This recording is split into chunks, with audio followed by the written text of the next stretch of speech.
व्यक्त की है कि जो रुपया कमजोर हुआ है तो मोदी सरकार की नीतियां और योजनाएं फेल मानी जा रही हैं।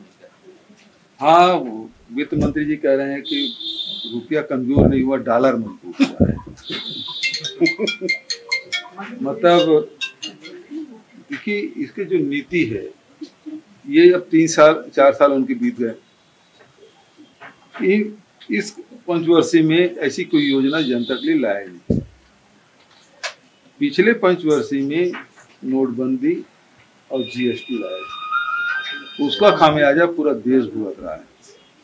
बेरोजगारी और दूसरी तरफ महंगाई, जीएसटी के कारण से महंगाई और नोटबंदी के कारण से बेरोजगारी, दोनों बढ़ा है।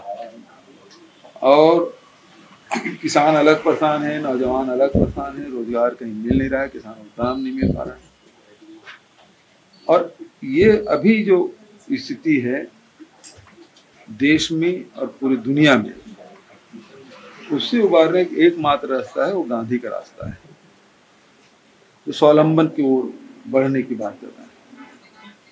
आज पूरी दुनिया में ऊर्जा के संकट है, चाहे वो पेट्रोलियम के मामले में कहे, चाहे गैस के मामले में कहे, चाहे प्राकृतिक गैस के मामले में कहें, या कोयला के कहें, बिजली के कहें। ये ऊर्जा एक बड़ी संकट के रूप में पूरी दुनिया सामने आया है, क्योंकि ये जो युद्ध हुआ है हो रहा है रूस और यूक्रेन के बीच में, उसके कारण से जो यूरोप में जो गैस पाइप जा रहा था वो बाधित हुआ। उसके कारण से पूरा यूरोप है वो थर्मल पावर की ओर जा रहा है, बिजली का दर बढ़ा हुआ है, वहाँ के लोग सड़कों पे आ रहे हैं, स्थिति बहुत भयावह है। तो ऐसे स्थिति में कोयले के भाव बढ़ने वाला है, पूरा बढ़ भी चुका है। विदेश से जो कोयला आ रहा है वो 18,000 20,000 रुपया प्रति टन के हिसाब से आ रहा है। तो ऊर्जा महंगा होगा, पेट्रोल और डीजल के भाव की स्थिति में आपको सब पता है, ये भाव बढ़ने वाला है। दूसरा, यूक्रेन है वो पूरा गेहूं सप्लाई करता था यूरोप में, खाद्यान्न का संकट अलग से है। और इसी कारण से भारत सरकार ने क्या किया है, जो ठंडा यहाँ से चावल कनकी जा रहा था उस पर निर्यात के बैन लगा दिया। निर्यात बैन होने के नुकसान हमारे छत्तीसगढ़ के किसानों को हुआ। अभी बरसात में मंडियों में जो धान 1900 से 2400 रुपये प्रति क्विंटल के हिसाब से बिक रहा था, 300 रुपये गिर गया। भारतीय जनता पार्टी तो आरक्षण भी खत्म कर रहे हैं, वो तो चाहते नहीं।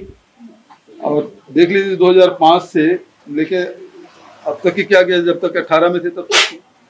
दूसरी बात यह है कि आरक्षण देना मत पड़े, इसके लिए जितने भी सार्वजनिक उपक्रम है सबको बेच रहे हैं। बालको बिका, भिलाई बिकने वाला है, नगरनार बिकने वाला है, रेल बिकने वाला है, रेलवे स्टेशन बिकने वाला है, उसमें भर्ती बंद कर दिए, एयर इंडिया भेज दिए, एयरपोर्ट भेज दिए। तो आरक्षण का लाभ कहाँ मिलेगा जब पद ही नहीं रहेगा। सेंट्रल गवर्नमेंट ने भर्तियां भी बंद कर दिए हैं और सार्वजनिक उपक्रम में जहां नौकरी मिलती थी वो भी बंद कर दिए। तो दोहरा मार, आरक्षण का लाभ अनुसूचित जाति, जनजाति, पिछड़े वर्ग, महिला को ना मिले, इसके लिए वो ये सब खत्म कर रहा है। आरक्षण के मामले में ये है कि देखिए, क्वांटिफाइबल डाटा के लिए हमने पटेल आयोग का गठन किया हुआ है। बहुत अब वो जल्दी उसका रिपोर्ट आने वाला है। और हाई कोर्ट में पिछले समय गए थे तब भी ये बात आई थी कि आपने ये आरक्षण दिया, उसका आधार क्या। तो क्वांटिफाइबल डाटा के जब तक हमको नहीं मिलेगा तो हम आधार क्या बताएंगे। कोई न कोई व्यक्ति कोर्ट जाएगा, तो उसके आधार बताने के लिए क्वांटिफाइबल डाटा बहुत जरूरी है, ताकि हम ईडब्ल्यूएस को भी दे सकें, पिछड़े वर्ग भी दे सकें, अनुसूचित जाति की भी दे दें, जनजाति की। तो जनजाति और अनुसूचित जाति, इसका तो जनसंख्या का आधार पे करना है। ईडब्ल्यूएस के लिए भी, क्योंकि अब यहाँ कितना 10% तक दे सकते हैं, अपर क्लास के जो वेटर सेक्शन है उसको 10% तक दे सकते हैं। तो जब तक कि हमारे पास डाटा नहीं होगा हम कैसे क्या करेंगे। तो इसलिए चाहे पिछड़े वर्ग को हो, चाहे अपर क्लास के जो गरीब वर्ग के लोगों को जो आरक्षण देना है, तो क्वांटिफाइबल डाटा होना जरूरी है।